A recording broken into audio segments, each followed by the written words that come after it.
Buenas tardes, bienvenidos a estas sesiones profesionales de la 7ª edición del Foro Edita, del Fórum Edita, Barcelona. Y reemprendemos esta tarde y lo hacemos con la tropa del cómic, la novela gráfica y el manga, que es uno de los géneros que estáis de moda, está de moda. Hasta el ministro de Cultura esta mañana, Miquel Iceta, resaltaba la importancia del cómic como catapulta hacia la lectura. En fin, está bien que aunque sea tarde se reconozca pues, para el cómic, la novela gráfica, esa importancia que tiene. En fin, cuánto tenemos que agradecer tantos a gente como Francisco Ibáñez y qué poco agradecidos hemos sido con él, ¿no? Pero, en fin, aunque sea tarde, este reconocimiento social hacia el cómic, que también es un reconocimiento económico de buenos resultados de ventas, lo hemos visto también en los paneles de los expertos, como el cómic realmente es uno de los géneros y la novela gráfica en crecimiento. Y bueno, pues para hablar de todos estos asuntos, esta mesa redonda va a ser conducida por Jordi Cañizá. Él es crítico, historiador del cómic, lector apasionado de cómics, comicófago, podríamos decir. Es autor de biografías de grandes del TVO español, como las que ha dedicado a Raf o a Jean, o libros como la bande dessinée historique. Les recuerdo que si quieren enviar preguntas a esta mesa, a nuestros ponentes sobre el cómic o a cualquier otra a lo largo de la tarde, pueden hacerlo al correo electrónico preguntes@forumedita.com y yo se las trasladaré, en este caso a Jordi Cañizá, las pondremos encima de la mesa para que ellos, dentro de las posibilidades del tiempo, las respondan. Nada más, Jordi, te dejo con tus invitados. Gracias Toni por la introducción, gracias a todos por la asistencia. Pues bien, como decía Toni, en esta edición del Fórum Edita dedicada a las transformaciones y a los impulsos del mundo del libro, queríamos hablar precisamente de una de las categorías, de uno de los ámbitos que más empuje han tenido en los últimos años, el sector del cómic. Y de ahí esta mesa redonda dedicada pues, al auge del cómic, el manga y la novela gráfica, pongan el nombre que quieren a la cosa. Y lo hacemos con 4 de los editores especializados en cómics más destacados del país, a los que quiero agradecer su presencia aquí en el Fórum Edita esta tarde. Empezando por el extremo, tenemos a Emilio Bernárdez, editor y director de La Cúpula, Andreu Jiménez Sinchá, director de Planeta Cómic, Alejandro Viturtia, director editorial de Panini España, y Óscar Valiente, editor y director de Norma Editorial. Gracias, insisto, a los 4. Empezaremos con una breve ronda para que hable cada uno de los ponentes durante 5 minutos, luego entraremos ya en modo debate y terminaremos con las preguntas de la audiencia. Es un poco marcado, no es como un debate electoral, espero que sea un poco más divertido, pero sí hay este punto de que está un poco marcado. Empezamos, si te parece, contigo, Emilio. Emilio Bernárdez está vinculado al mundo del cómic desde hace años, diría que es una figura histórica del cómic de este país. Está vinculado al nacimiento de la revista El Víbora en el año 1979. El Víbora fue el germen que dio nacimiento a la editorial La Cúpula, y bueno, La Cúpula digamos que nos ha permitido descubrir a autores ya absolutamente consagrados como Max, como Nazario, nos ha permitido descubrir nombres internacionales como Robert Crumb o Gilbert Shelton, y sigue descubriéndonos a grandes autores o autoras como Ainhoa Travé, por decir un ejemplo más cercano. Emilio, con tu experiencia, con el conocimiento de todos estos años vinculados al mundo del cómic, ¿cuál es tu sensación de cambio? ¿Cómo han sido los cambios que has vivido en el mundo del cómic durante estos años? Y ahora, ¿cómo lo estáis viviendo desde La Cúpula, esto que aquí se ha presentado como este auge del cómic? ¿Cómo lo vivís? Bueno, desde que existe La Cúpula o el Víbora, en realidad los cambios han sido que el mundo del cómic básicamente eran revistas, y que los libros apenas existían, y que había, pues creo que 7 librerías especializadas en toda España, a pasar a editar libros ya de cómic o novelas gráficas, si queréis llamarlo, en la que ha cambiado todo mucho, porque antes estábamos enfocados, la mayoría, por lo menos Norma, que yo recuerdo, y bueno, y Planeta también, al kiosco, y hoy en día estamos enfocados directamente a las librerías y en especial a las librerías especializadas en cómic. Realmente ha sido uno de los cambios el soporte, ¿no? El hecho de antes había también, bueno, ya entraremos en más detalles, pero antes entiendo que podíais trabajar con más calma igual el conocimiento de autores o que autores se fueran haciendo maduros y ahora bueno, hay que hacer la apuesta más por un formato libro que cambia, supongo, la estrategia editorial también. Bueno, cambia la manera de hacer. Evidentemente antes, por ejemplo, hacer una revista tenías un consejo de redacción en la que por lo menos en el Víbora participaban además todos los autores. Entonces todo eso era una labor de equipo y de preparación para hacer cada número. Y ahora es una labor editorial más en la que los autores solo, digamos, aparecen con su obra acabada o en proceso para que los ayudes para sacar el libro, digamos, ¿no? Entonces, evidentemente, hay cambios muy importantes y además la tecnología nos ha ayudado muchísimo, sobre todo, a realizar trabajos con muchísima más calidad de la que se podía hacer antes. Por ejemplo, en imprenta, que antes, cuando se imprimía color, no había manera de que 2 páginas tuvieran todos los colores registrados. Y hoy en día todos los colores quedan registrados y salen unos libros que da gusto verlos, no solo en la cúpula, en cualquier parte. Sí. Pues seguimos esta rueda inicial. Andreu Gómez Sitjà, como decía, es director de Planeta Cómic, cargo que ocupa desde el 2011. Actualmente la línea de Planeta Cómic incluye evidentemente el manga, la novela gráfica, el cómic infantil y juvenil, el cómic de Estados Unidos, por supuesto. Digamos que entre sus títulos pues, tienen Dragon Ball, Bola de Drag, que ahora justamente ha celebrado 30 años y que para muchos fue la puerta de entrada del manga. Para casi todos, como mínimo los que estamos aquí, fue la puerta de entrada en el mundo del manga. Tienen también la franquicia de Star Wars, por decir otro punto destacado. Y por supuesto también hay una importante apuesta por la novela gráfica, con el sello Evolution Comics, por ejemplo, y con... perdona, hay una... No, me he avanzado a Viturtia. Digo, en el caso de Planeta Cómic hay una importante apuesta por la novela gráfica, por ejemplo, con la edición de adaptaciones en formato cómic de novelas tan conocidas como Nada, de Carmen Laforet, por ejemplo, o el famoso Patria de Aramburu. Andreu, en estos años de experiencia en el mercado, ¿cómo has visto este cambio en el mundo, en el sector del cómic y cómo lo estáis viviendo ahora desde Planeta Cómic? Bueno, desde el principio, es decir, desde que me incorporé a la editorial, hemos visto el mercado con mucha confianza. Hay mucho flujo de fondo de cosas que están, es decir, el paso de lo textual a lo visual, la creciente participación de la cultura audiovisual en el ocio de la gente, bueno, todo esto es algo que nos ha parecido siempre que jugaba a favor del cómic. Es en estos últimos años donde realmente lo que nos parecía que era algo que nos iba a favor se ha contrastado, se ha acelerado, es decir, la pandemia, el cambio de pautas de ocio, el auge de las plataformas, el auge del anime ha provocado un acelerón en el mercado, como yo pocas veces he visto en el sector editorial. Son 2 años posiblemente inolvidables, en el sentido de difícilmente repetibles. Ahora hay que ver dónde está el suelo realmente después de estos años. Y bueno, vemos el formato con muchísima confianza porque pensamos que los vientos del consumo cultural van a favor, e incluso en ámbitos donde tal vez el cómic hasta ahora era un producto visto con cierta distancia, en ámbito escolar, en el ámbito académico.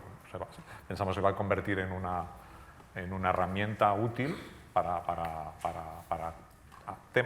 el cómic ha sido históricamente un introductor en el hábito lector de los niños, y ese papel, que era prácticamente todo el siglo XX hasta que acaba el siglo XX, lo ha tenido con distintas pieles, con Bruguera, con Forum, se había perdido tal vez en el inicio del siglo XXI, y ahora parece que este rol central en el hábito del lector de los niños lo vamos a recuperar. Y esto nos da una perspectiva a futuro muy distinta, muy distinta. Es un mundo mucho más abierto.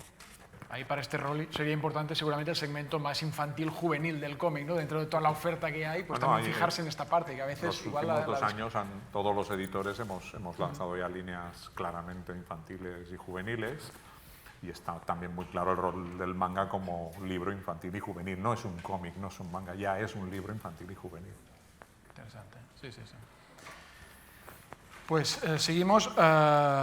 Alejandro Viturtia empezó a dedicarse profesionalmente al mundo del cómic en 1988, cuando se convirtió en editor de Marvel España, entonces en Comics Forum.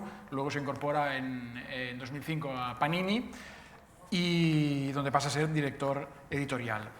En el catálogo de Panini tenemos a Spider-Man, Miss Marvel, Doctor Strange, Capitán América, todo dentro del catálogo de Marvel, pero también está el sello Panini Manga o la novela gráfica nacional, ahora sí, con el sello Evolution Comics, correcto, donde, por ejemplo, hay autores tan reconocidos como Bernet, por ejemplo, o como Santiago Valenzuela o Joan Monté, por ejemplo. Alejandro, pues lo mismo también, desde tu perspectiva y tu experiencia en estos años, ¿cómo has visto esta evolución y cómo lo vivís ahora? Mira, yo creo que todo ha cambiado para que todo siga igual. Es decir, siguiendo los comentarios que ellos han hecho de que, pues, gracias al avance de la tecnología, pues, el proceso editorial se ha simplificado muchísimo, ya desde la misma comunicación con los editores extranjeros o con los autores, con el trabajo interno de la editorial, gestión de documentos, realización técnica del tebeo, preimpresión. Es decir, ha habido un cambio enorme.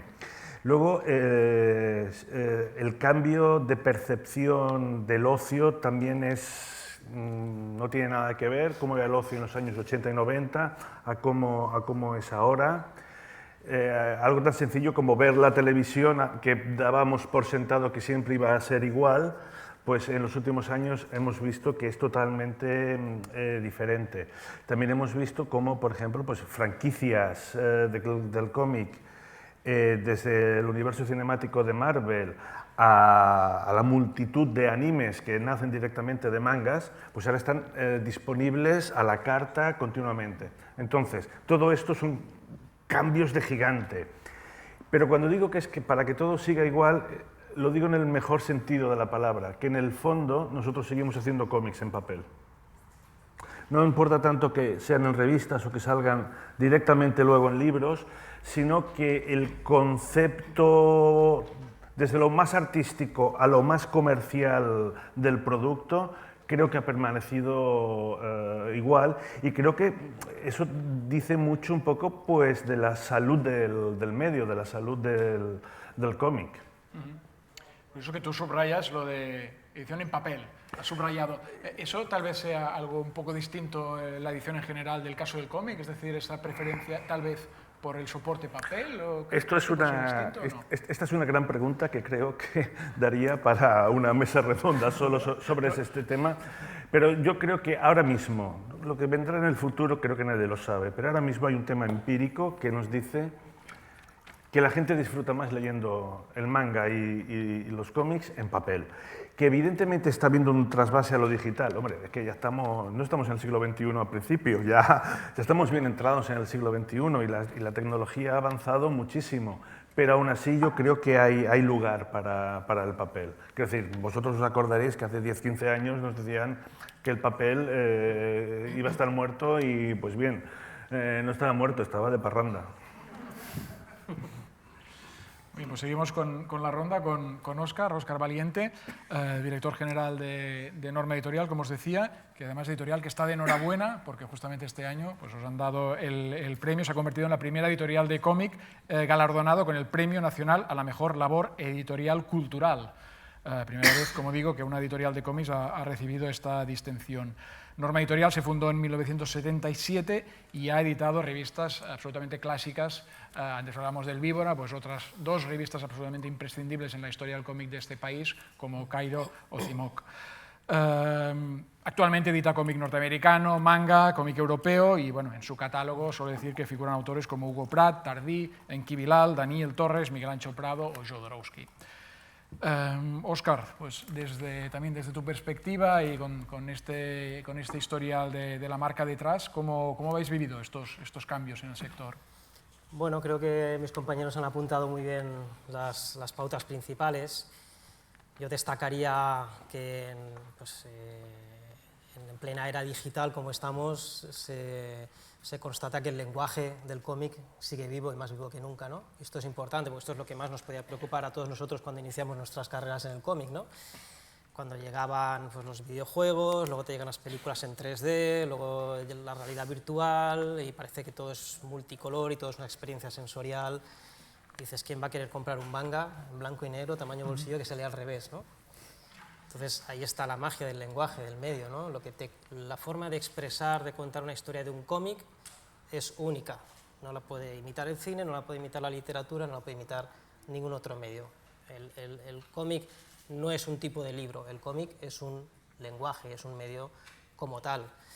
Entonces esto es lo que más destacamos hoy día, de lo que más nos alegramos, ¿no? Que un chaval de los que se han apuntado ahora a este boom que algunos llamáis del manga, ¿no? O esta fiebre o esta moda, un chaval de 10, 11, 12 años que tiene una Nintendo Switch o una PlayStation 5 y que ha ido a ver Los Vengadores y tal, salga del cine y diga a su padre, llévame a la librería especializada que quiero comprar el Naruto, el Ataque a los Titanes, el tal, que es un, como digo, es un formato que parece que sea de hace 100 años, de hecho lo es, ¿no?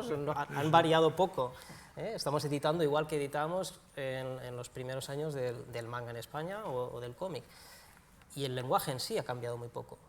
El cómic es un lenguaje que tiene 100 y pico años, es joven relativamente, pero en estos 100 y pico años ha variado muy poco. Te lees una página de Winsor McCay y dices, joder, es que evidentemente hemos innovado, pero el lenguaje sigue ahí, ¿no? Entonces esto es lo primero que nos tenemos que alegrar y que hemos conseguido que todo este fervor por lo digital, pues como habéis dicho un poco, ha jugado a nuestro favor. El cómic es imagen y es texto, ¿no? Que son las redes sociales, ¿no? Que es lo que estamos viendo en nuestras pantallas constantemente. Si nos dan un artículo de prensa pero no nos lo acompañan de una fotografía, nuestro interés es pasamos página, ¿no? O sea, estamos educándonos en la imagen y en el texto. El texto no se ha perdido, por suerte. Claro, el cómic funciona así, ¿no? Fusiona todo esto.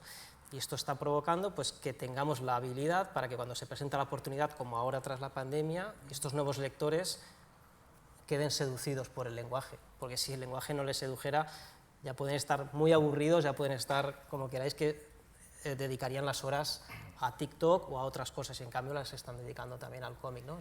Esto es un valor muy importante y, como decía mi compañero, la visión que nos da del futuro es optimista, ¿no? Porque no sé si leeremos más en tabletas o sensorialmente o cómo lo vamos a hacer, pero creemos que el cómic va a tener un lugar. Justamente tú pones el acento en esto, en el lenguaje específico del cómic, que creo que es un tema interesante. ¿Crees que esto, y quería preguntaros, ya abriendo el debate a todos, ¿qué ha provocado este auge del cómic, esta popularización del cómic, si no queremos usar la palabra auge, pero qué creéis que ha provocado que haya cambiado esto en estos años, ¿no? ¿Puede tener a ver con el lenguaje, el hecho de usar un lenguaje más visual que conecta más con los lectores? ¿Puede tener que ver con las temáticas? Porque también las temáticas de cómic han cambiado, evidentemente. Antes era un cómic más infantil o más underground extremo, ahora parece que hemos abierto el melón a cualquier categoría, lo cual me parece también lógico, pero ha costado un poco a llegar. ¿Cuál creéis que ha sido lo que ha permitido esa apertura y esa difusión que ahora constatamos del cómic? Voy a decir algo porque Adelante. es que se me ha quedado antes, lo había pensado cuando tú estabas formulando la pregunta, pero después se me ha quedado por el camino. Pues lo retomamos. Con respecto a los cambios que ha habido durante este tiempo. Uno, el que me he olvidado y pido perdón, es las mujeres, las autoras. O sea, hace 20 años casi no había y ahora hay un montón. Y eso nos ha llevado también a que hubiera lectoras. O sea, porque antes las mujeres, las chicas, las adolescentes leían cómics hasta cierta edad, pero después lo dejaban. Entonces el manga abrió un camino nuevo y a partir de ese camino la mayoría de las autoras, no digo todas, pero la mayoría de las autoras, digamos, leyeron manga, se acostumbraron al manga, al lenguaje y se han volcado a hacer cómics, algunos muy similares al manga, pero después han descubierto que el cómic en sí, separándose del manga, puedes contar otras cosas que no se cuentan, digamos, en los shonen, digamos, en los mangas, ¿no? Entonces, eso es una de las cosas más importantes que han pasado, que hay muchísimas mujeres, muchísimas autoras haciendo cómic y que han traído a autoras a leer cómic. Y insisto, en esto es muy importante, no es porque las mujeres hagan cómics para mujeres, sino que hacen cómics que puede leer cualquiera. Lo que pasa es que le dan un punto de vista diferente y eso nos ha enriquecido muchísimo el mercado. Lo dejo aquí, los demás. ¿Alguna cosa más sobre un poco esto, lo que creéis que puede haber sido las causas de este cambio, aparte del que ha apuntado Emilio? La causa aparente puede ser la pandemia, el confinamiento y el consumo masivo tanto de la lectura, que ha provocado una evolución muy positiva sectorial, como de las series y los animes que dan pie que vienen de los cómics o han generado los cómics. Pero detrás de esto hay cosas relativamente más importantes y más sencillas. O sea, el cómic es un formato de transición entre el texto y el visual. Esto es fundamental. O sea, en un mundo que la cultura es visual, en un mundo donde los jóvenes de 30 años hacia atrás tienen una pauta de consumo muy distinta al baby boom o a los habitantes del siglo XX, el cómic tiene ingredientes, por ejemplo, la rapidez de consumo. Es decir, un libro requiere una inversión en tiempo que es distinta a la inversión en tiempo que requiere un cómic. ¿Eso es bueno o es malo? Bueno, el cómic es un formato que se empieza a estudiar. Se empieza a estudiar como formato, como el valor pedagógico, el valor académico, es decir, desde un punto de vista más.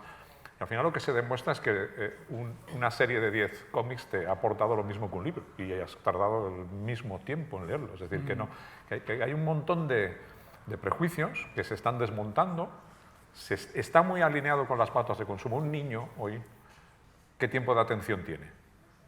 ¿Qué tiempo de atención tiene? Pues tiene el tiempo de atención que tiene, que no es el que teníamos en los años 80, en los años 90, porque no consumíamos pantalla, no consumíamos móvil.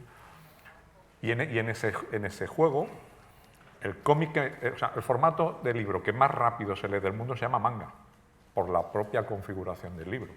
Es decir, es el más rápido de leer. Y claro, dice, ¿y esto qué provoca? Esa sensación de éxito, ese golpe de dopamina que empieza a sustituir a la PlayStation. Es decir, he acabado. O sea, muchas madres, muchos niños en los patios, me he leído un libro en una tarde. ¿Vale? Esto hacía mucho tiempo que no pasaba en los colegios, entre los niños. Yo os diría que en el siglo XXI es la primera vez que pasa. Sí que ha pasado en jóvenes, en adolescentes, en preadolescentes, con series que todos conocemos, libros que todos conocemos, pero en niños de 6 a 10, en primeros lectores, es la primera vez que pasa. Y ese para mí es el flujo de fondo que hace que el cómic viene con una trayectoria ascendente, consistente, ¿vale? Hace los últimos 10 años. La pandemia ha sido la revolución, pero todo esto ya estaba ahí, antes de la pandemia. Formato de esos mangas grandes, gruesos, ¿no? Con esa lectura, digamos, acelerada bueno, es la sensación de éxito. Es decir, lo importante lo ves cuando tienes alrededor tuyo niños que te trasladan la ilusión de haber leído un libro, de haber acabado. Esto puede parecer una tontería, pero esto no es una tontería. Es decir, han sustituido una parte de su consumo de pantalla por cómic. ¿Y de qué manera valoráis también, ahora que hablas del tema de manga, pero también extendiéndolo a cómics Marvel, por ejemplo, de qué forma valoráis este trasvase también de audiencias, ¿no? Lo que lo habéis apuntado ya, pero para insistir un poco más, eso que los jóvenes sobre todo han descubierto en pantallas, realmente notáis que se traduce en un acelerón también de ventas, tanto en manga como en cómic Marvel, para decirlo así. Sí, pero antes de entrar en esto que me preguntas, quería seguir con lo que bien ha dicho Andreu. Es que es muy fácil ahora decir, uy, estamos viviendo el boom. No, no estamos viviendo ningún boom. Si quieres, estamos viviendo un auge, estamos viviendo un momento dulce, pero todo esto que está pasando es porque los cómics están presentes en nuestro mercado desde siempre, desde hace décadas. Es decir, por eso yo cuando me dicen el boom del manga, ¿cómo que el boom del manga? Si Dragon Ball ya tiene 30 años, ¿sabes? O sea, es importante decir que esto que está pasando ahora no sucede en el vacío. O sea, realmente pues se han dado una serie de circunstancias, pero que esas circunstancias han llevado a que se vendan más cómics y manga porque ya había una estructura, había un tejido ya no solo creativo, sino de distribución, de venta, etcétera, etcétera.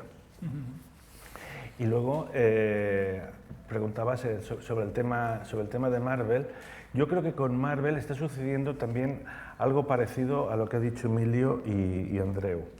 Por un lado, el universo cinemático Marvel está muy centrado en hecho por mujeres y para mujeres. No hay más que ver que los últimos grandes estrenos en Disney Plus es She-Hulk y Miss Marvel. Una She-Hulk quizá para mujeres más adultas y Miss Marvel para más adolescentes, pero con el truco de que en realidad las pueden ver todo el mundo. Y además, en el caso de Miss Marvel estamos jugando con el hecho de que la protagonista ni siquiera es blanca ni cristiana, sino que tiene otros orígenes. Entonces, esto hace que de repente aquellos corsés, aquellos personajes, aquellos conceptos que eran siempre repetitivos, ahora de repente con la incorporación de la mujer, se han abierto. Ahora las historias y los personajes son mucho más variados, más profundos. En realidad, son más auténticos. Entonces, esto hace que a lo mejor personas que hace 20 años no se habrían acercado a un cómic de Marvel porque digo, es que a mí Spider-Man pues, no me acaba de... Pues a lo mejor sí que se acercan con más facilidad ahora. ¿Por qué? Porque dicen, por seguir el ejemplo de las escuelas, ¿no? Si tú llegas y dices, oye, pues mira, tengo aquí este personaje, ¿cómo se llama? Moon Girl. ¿Y cuál es su poder? No es que es una niña, pero es que es la persona más inteligente del mundo. O sea, de repente, ostras, pues es otra cosa, son otros valores, son otros conceptos. Y como encima te coges un cómic de Marvel, ya sea en grapa o sea en tomo, cuando acabas tienes esa sensación, dices, hostia, parece que me he leído un libro. Claro, a lo mejor estamos hablando de una historia que tiene 100 o 200 páginas y te genera una satisfacción.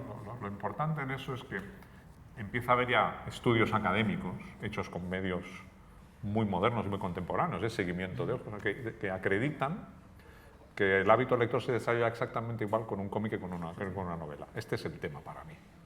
Este es el tema. Y que donde hoy hay un cómic, mañana habrá más. Eso. No habrá un libro, no, habrá más cómics. Hay otra cosa importante y es todo el ecosistema que rodea al cómic. Todo esto, como dice Alejandro, que se ha construido a lo largo de décadas del trabajo nuestro y de los que estaban antes que nosotros, evidentemente incluye a los autores, pero también están los libreros.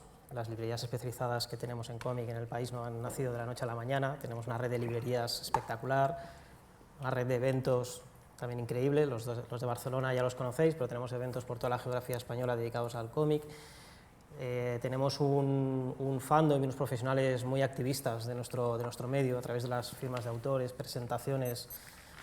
Todos hacemos siempre muchos actos, ¿no? Que hay a veces 2 o 3 personas, pero los haces con la misma pasión que si hay 100. Y esta energía del cómic yo creo que es muy importante en una era digital como en la que estamos, porque estamos vendiendo esa famosa experiencia, ¿no? Que es lo que ahora se pelean todas las tiendas físicas por crear, ¿no? Todo el mundo dice, es que si no creas una experiencia, ¿cómo vas a competir contra Amazon?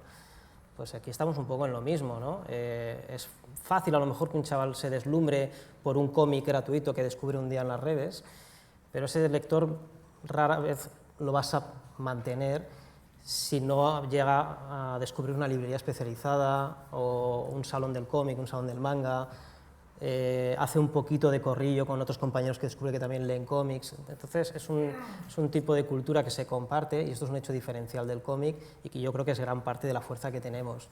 Yo siempre lo digo, es maravilloso ver los padres haciendo cola en las puertas de la librería los sábados, con la cara de resignación para comprarle el manga o los cómics al chaval. que son padres que hace años se hubieran estirado de los pelos por gastarse 50 euros en cómics y ahora se los gastan encantados. Evidentemente prefieren gastarse ese dinero, muchos de ellos, en esto que no en una recompensa de Fortnite o en otras cosas, ¿no? ¿Por qué? Porque es cultura. ¿Por qué? Porque los coleccionan, los cuidan, los miman. Tiene este componente de coleccionismo, de orgullo también de acabarlo, pero orgullo de tener tu colección. Cuando tienes la colección como la de Bola de Drag de Planeta, ¿no? Que tenías una imagen que recorría el lomo, ostras, ver que la estás completando, que la puedes releer, que no caduca, ¿no? Tu móvil, ¿cuánto tiempo va? Sí, va a caducar. Este está en las últimas tiene ya. cara de caducar ya. Un libro, un cómic, eso no caduca, ¿no? Es barato, es caro. Nosotros siempre nos han dicho a lo largo de la historia, es que los cómics son muy caros. Bueno, es que nuestras tiradas eran y son humildes. La calidad que se necesita de impresión, de los materiales de reproducción, de traducción, de rotulación, etcétera, son elevados, ¿no? Y se leen muy rápido, que es una ventaja y una desventaja que tenemos, ¿no? Pero bueno, el hecho es que tú disfrutas teniendo aquel objeto. Y el impacto de la lectura digital ha sido mínima para nosotros, mucho menor que en el sector del libro. Si me permites, Óscar, es que precisamente la lectura digital, al final lo que está acabando es como siendo una introducción a la lectura en papel. Aquí en España no es algo que se dé mucho, pero en otros países están los webcómics, donde llegan los dibujantes que empiezan y que a veces son un poquito amateurs, pues van dibujando sus cómics. Algunos se hacen famosos, se crean redes sociales, hablan entre ellos y finalmente esos cómics acaban en papel. Es decir, el recorrido final es llegar al papel. De alguna forma esas revistas que igual decíamos antes que habían desaparecido, igual se están sustituyendo por otras formas, como un webcómic, en donde el autor se forma, tiene un poco de solidez, madurez, y luego da el salto a... Eso no está mal visto. Ha pasado se han publicado recientemente cómics aquí, en papel, que proceden de webcomics. En Francia ha habido casos también, entiendo que sí, es un trasvase. Una de las cosas que hemos comentado aquí, incluso está en el nombre de la mesa redonda, hablábamos de cómic, manga, novela gráfica. El concepto de novela gráfica, dentro del mundillo, a veces, si lo sabéis, nos genera un poco de incomodidad, ¿no? Ha habido mucho debate de si sí, si no. Y yo, en todo caso, recuerdo la anécdota que habla, es conocida, que habla Art Spiegelman, el autor de Maus, dice que cuando publicó Maus, los libreros no sabían dónde poner ese libro que hablaba del Holocausto con viñetas, ese cómic que hablaba del Holocausto con viñetas, no sabían dónde ponerlo. Bueno, nos guste o no la etiqueta novela gráfica, al final igual lo que ha permitido es que librerías, por ejemplo librerías generalistas, al final también es otra puerta de entrada, aparte de las especializadas con todo lo que conlleva, como decía Óscar, pues que librerías generalistas tengan un apartado que ya no es infantil. Yo recuerdo que antes los cómics estaban en una sección que se llamaba infantil, las librerías generalistas, y ahora tenemos otra sección que se llama novela gráfica, que nos guste o no, pues bueno, permite tener a autores y a temáticas y a estéticas muy distintas. Vosotros cuatro, ¿cómo os sentís con esta etiqueta, con todo lo que conlleva? ¿Cómo lo vivís? Bueno, empiezo yo otra vez. Vale. A ver, a mí una cosa que me gustaría aclarar es que hay gente, bueno, porque no todo el mundo se dedica como nosotros a esto, pero el cómic, o sea, la novela gráfica es cómic, el manga es cómic, todo es cómic. Lo que pasa es que un manga es un cómic hecho en Japón, un manhwa es un cómic hecho en China o en Corea. O sea, es decir, son etiquetas que les ponemos para diferenciarlos, pero todo en principio es un cómic. Y una novela gráfica es un libro, un cómic, un poquito más pequeño, con menos viñetas por página, pero con más páginas que un cómic normal. Entonces, la etiqueta de novela gráfica a mí me parece igual que de buena que la de manga. Es una manera de diferenciar y guiar a la gente para que sepa lo que se va a comprar. Entonces, si a alguien le gusta la novela policíaca, ¿verdad que le gusta que haya un apartado de novela policíaca en la librería? Pues oye, pues en la librería hay un apartado de novela gráfica donde puede encontrar sus libros de gran extensión que le pueden gustar. Entonces, yo la verdad es que me parece, digamos, una manera de llamarlo muy buena, muy correcta y que además a nosotros nos ha ayudado mucho, sobre todo para entrar en las librerías generalistas, porque antes no nos hacían ni caso. Antes estaba el Tintín, el Asterix, y ya está, se acabó. Y Norma lo sabe porque lo intentó de todas las maneras, con expositores, con no sé qué y no sé cuánto, y al cabo del tiempo estaban ahí novelas policíacas y de todo en los expositores que ponía Norma. Entonces, es una manera que nos ha permitido entrar en las librerías generalistas, que nos miraran con otros ojos, cuando siempre nos deberían haber mirado con esos ojos, pero que nos ha permitido, digamos, penetrar en esos lugares que antes no podíamos entrar. Sí, coincido, o sea, al final es un cómic, tiene unas características de formato, por ejemplo, en general, pues mejor formato, también es más caro, o sea, al final todo lo de siempre, que tiene que ser más o menos autoconclusivo, tener la vocación de serlo, de no estar seriado, no ser 120 volúmenes, ni 50, ni 30 como los cómics seriados, pero al final el código, el lenguaje es código de cómic, ¿vale? ¿Qué ventaja tiene? Nos permite navegar otras aguas, es decir, la ventaja es, en nuestro caso, pues, por ejemplo, la adaptación literaria cómic nos permite alcanzar otros públicos, nos permite alcanzar otros puntos de venta, nos permite la venta internacional de contenidos, que bueno, esto es otro, son otras aguas, pero al final, en esencia, es un cómic, es decir, es publicación en viñetas, y en el soporte hay relativamente pocas diferencias. Hay mucho de marketing en esta expresión, ¿no? Es una manera de decir, bueno, es apto para librería general, es apto para librería general literaria, ¿vale? Bueno, está bien, ¿no? Pero claro, luego los que conocemos un poco los cómics, y nosotros hemos uno en nuestro canal que es Uzumaki, que es un manga, ¿vale? Pero claro, visto desde el concepto de la novela gráfica, es una novela gráfica como un pino, ¿sabes? O sea, clarísima, ¿no? Pero claro, hay momentos en que dicen, Uzumaki es una novela gráfica, no, es un manga. Bueno, vale, de acuerdo, pues es un cómic. O sea, donde nos encontramos siempre es en el cómic. Sí, yo creo que es muy importante esto, ¿no? Que tengamos claro que novela gráfica es una etiqueta y ya está. No queramos darle más vueltas al tema, porque ya empezamos, bueno, es que la narración secuencial en la novela gráfica, no, es un cómic, por favor. Hay verdaderos ensayos. Sí. Como dice un amigo mío, es un cómic gordo. Ya, porque además, si nos ponemos históricamente, algunos dicen, no sé si es cierto o es una leyenda urbana, que el concepto de novela gráfica lo crea Will Eisner cuando saca El contrato con Dios, porque era uno de los primeros cómics que en Estados Unidos se publicó en tapa dura, ¿no? Y entonces, claro, tenemos, claro, es que es Will Eisner. Contando una historia que no era lo habitual, ¿no? Correcto, sí, pero es que al mismo tiempo Stan Lee y Jack Kirby sacaron en el mismo formato, en tapa dura, con sobrecubierta, una novela gráfica de la Plateada. No nos engañemos, no nos ponemos de acuerdo ni en eso. No, en eso. Por eso digo, por tanto, lo que tenemos que ir es decir, oye, ¿qué esto que son? Cómics. Si quieres, gordos. Es una invención y es un poco macabra en realidad, porque nos estamos aprovechando, o sea, para conseguir introducir el cómic en las librerías generales, rebajamos el significado del cómic, entre comillas, diciendo que es una novela gráfica.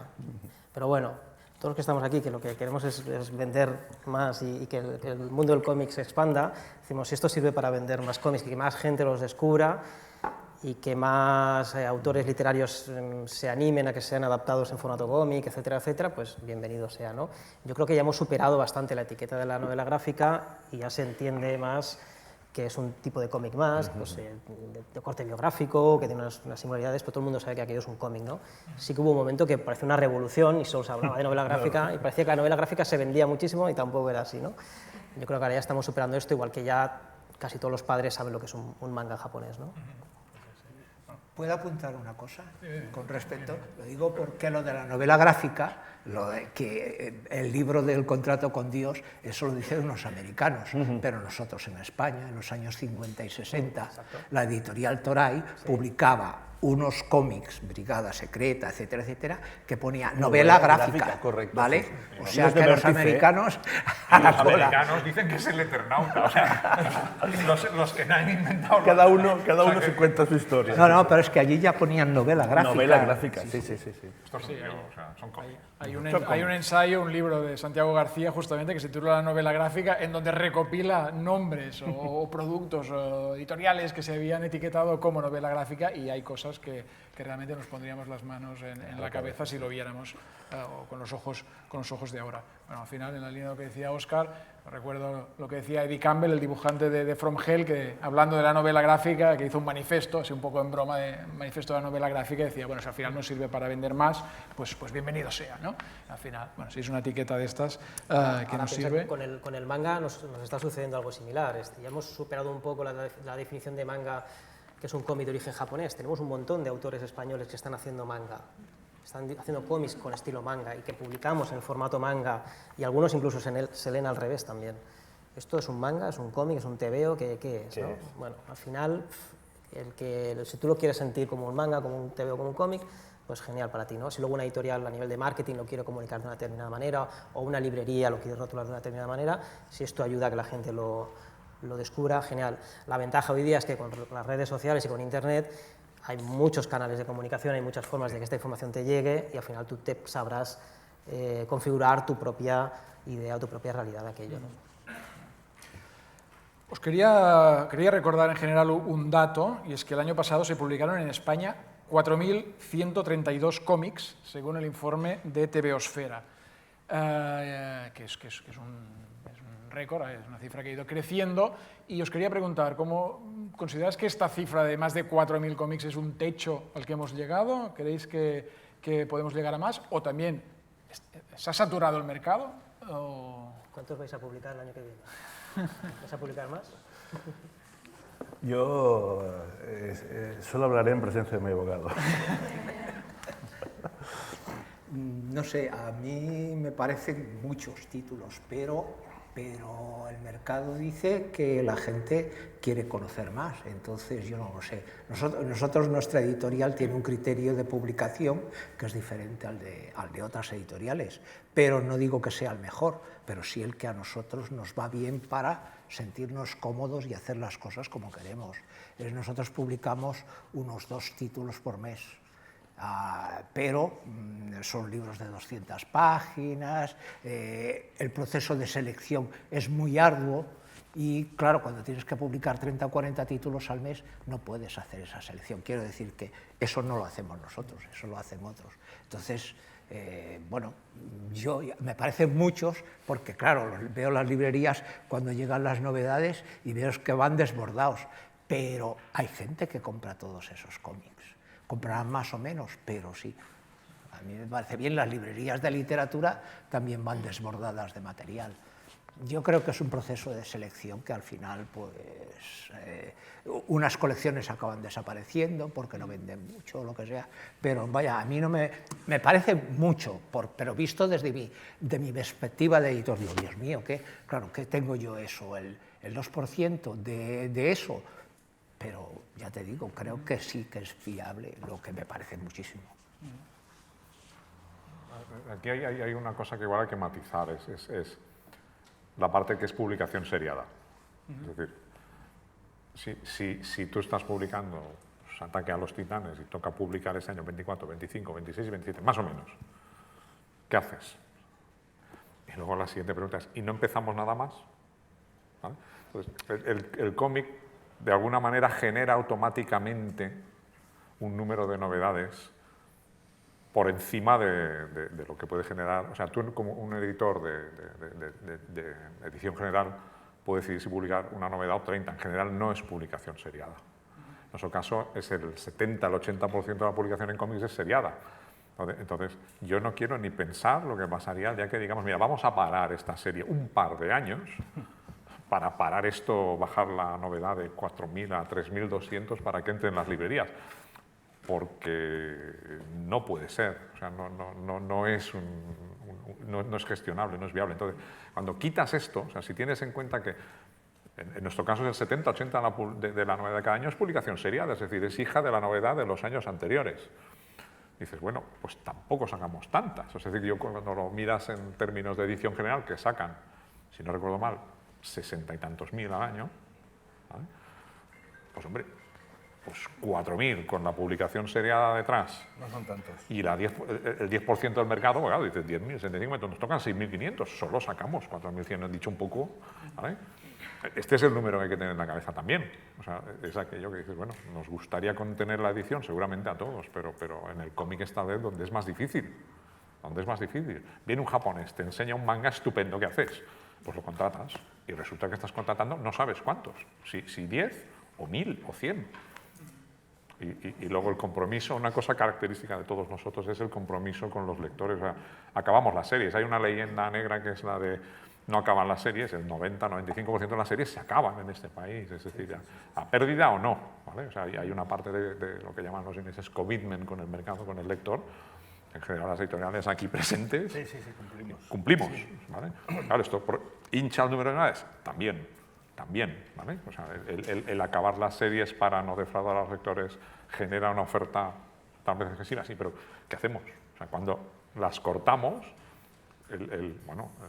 la gente se indigna y se enfada y con razón. Yo, siguiendo con lo que tú dices, Andreu, que estoy totalmente de acuerdo, es que yo ya no sé si son muchas o pocas, pero yo que en nuestra editorial publicamos muchos cientos de unidades cada... Son los que más. Sí. Eso dicen las buenas lenguas. Pero nosotros, nuestro objetivo no es sacar muchas ni pocas, sino nuestro objetivo, como tú bien has marcado, dices, a ver, nosotros tenemos una gran multitud de series abiertas y entonces si ahora de repente, pues, de Spider-Man, en vez de salir 12 números al año, salen 24, ¿qué haces? Uy, no los vamos a ofrecer. Y luego, al mismo tiempo, hay que ir renovando catálogo. Lo mismo, oye, ha salido esta colección, no lo vamos a hacer. Y como la experiencia de los años nos está demostrando que por lo menos en mi experiencia, imagino que en la vuestra también, el mercado absorbe esas novedades, es decir, no salen y vuelven, en la gran mayoría pues se venden, algunas más, otras menos, pero como el resto de sectores. Por lo tanto, para mí el número de novedades no es un tema importante. Si fuéramos 4 libreros, ¿sabes lo que te contestaríamos? Él es librero, a tiempo parcial. Que hay demasiadas novedades. Ningún librero te va a decir, hostia, publicar más. Todos cuando te ven, ostras, estáis publicando mucho, estáis locos, todos.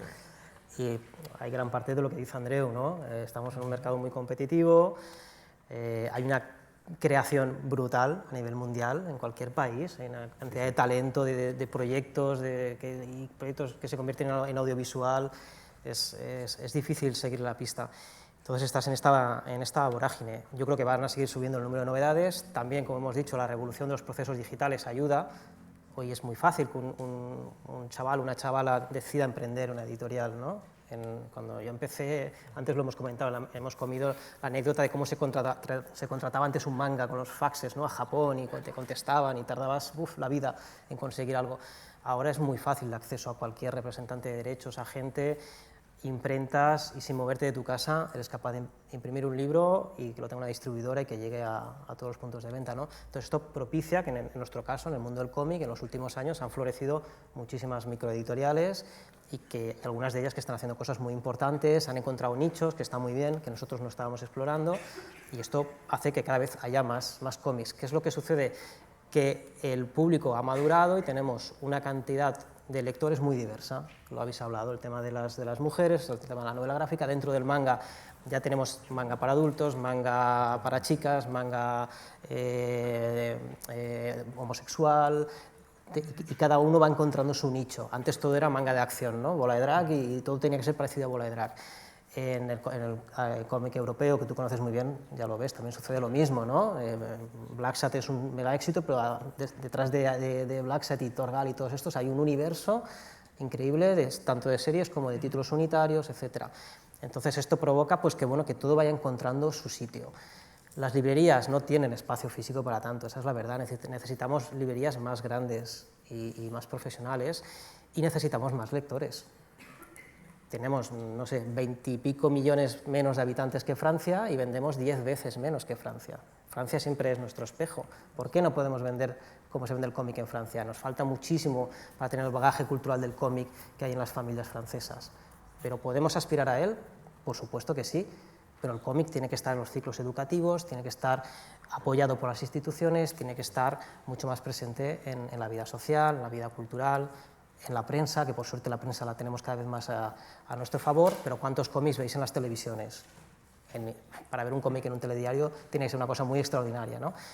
Pero poco a poco van apareciendo, ¿verdad? Pues este es el camino que tenemos que recorrer para que estos 4.000 cómics que publiquemos, o 6.000 o 8.000 dentro de 5 o 6 años, no vender una media de 3.000 ejemplares, sino que vender una media de 5.000 o 6.000, que querrá decir que hay algunos que venden 200.000 y 300.000, como sucede en Francia, ¿no?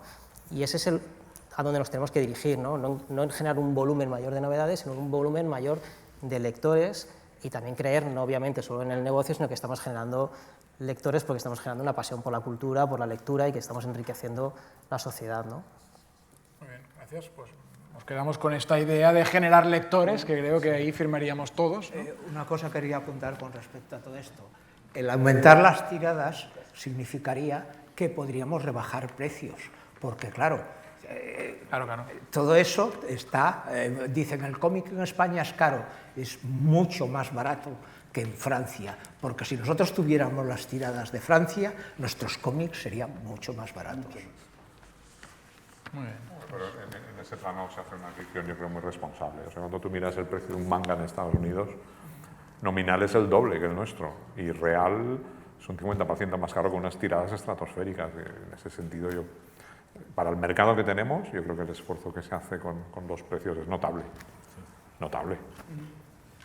Bueno, pues creo que habéis apuntado ideas muy interesantes. Toni, no sé si hay preguntas.